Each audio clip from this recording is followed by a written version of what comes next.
Fala, Tanaka, e hoje o japonês vai contar para vocês sobre essa taxação dos super ricos. Só que você vai achar, mano, mas eu não sou paizão assim, mas você vai sofrer um pouquinho. Por quê? Porque junto com essa taxação dos super ricos, meteram no meio taxação de fundos imobiliários e fundos agro também.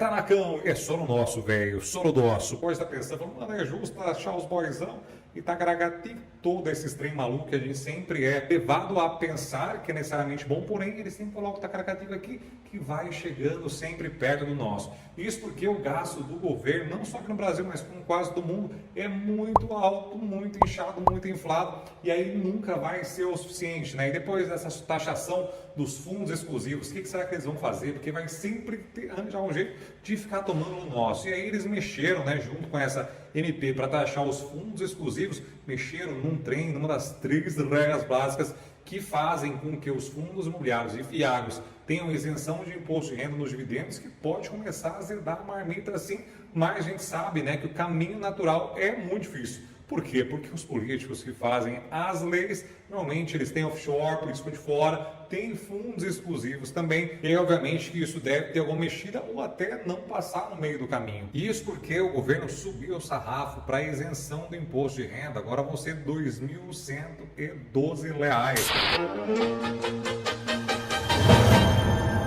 E aí essa discrepância, né, fez com que o governo tivesse que se mexer para poder tapar esse buraco, para fechar as contas no final do dia. E aí, Brasil, eles foram para essa situação dos fundos exclusivos, que não é um negócio novo. Há anos e anos, o governo tenta emplacar essa taxação. E aí, como eu falei para vocês, hoje os fundos imobiliários e os fiagros entram em isenção desde que sigam 3 regras, Brasil. Mas nunca consegue, como eu falei, sempre ali tem um político envolvido, os boizão, né, os caras que têm um monte de dinheiro, acabarem fazendo as leis, eles nunca vão advogar contra eles mesmos. Então, isso não tem passado e talvez enfrente certa dificuldade para passar agora também. Só que, Brasil, os fundos exclusivos, para quem não sabe, aí tem que ter basicamente um costista, por isso que é fundo exclusivo.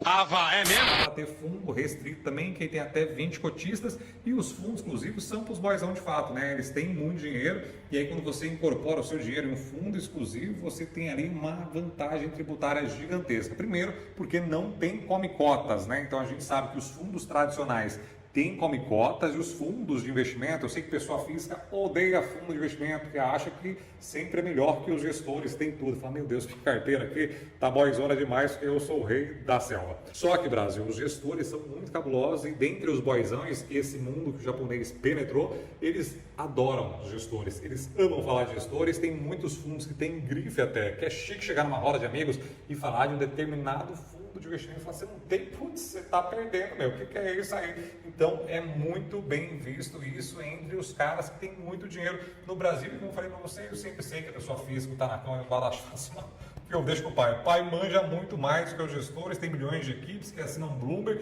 eu vou no cheiro e minha carteira está indo muito melhor. Eu acredito que normalmente é mais pura sorte do que eficiência de fato. Você vê uma reunião da EQI Asset, por exemplo, que é a Asset que a EQI tem, que é do grupo EQI, mano, os caras falam de 1000 coisas, de 1000 teses, é só crânio no bagulho, e você fala, mano, eu sou muito burro, meu. Inclusive, lá na Asset a gente consegue estruturar fundos exclusivos também. Então, o japonês cuida de clientes de 10 milhões de reais, tem vários clientes hoje que ficam só com o japonês porque não gosta, porque querem tomar conta da carteira. Agora tem outros clientes que preferem uma gestão mais tranquila, passiva, então a gente cria umas regras, né, que tem que ter as regras estipuladas do fundo, e aí depois os gestores da Asset tomam conta desse fundo, e obviamente tem custo, né, como eu falei, mas tem vantagens tributárias também, como essa isenção de come-cotas, também se você vender, comprar uma ação, ficar comprando, vendendo lá dentro, você não paga imposto de renda e só vai pagar na hora de resgatar. E por isso, como tem grandes fortunas lá dentro, né, e não mexem muito, né, não vão sacar, obviamente, é mais para acumulação de patrimônio, o governo fica de olho e fala, vou tentar pegar os tacaracatiques. Então foi para frente isso aí, mas como eu falei para vocês, empurraram ali essa parte de fundo imobiliário e fiado.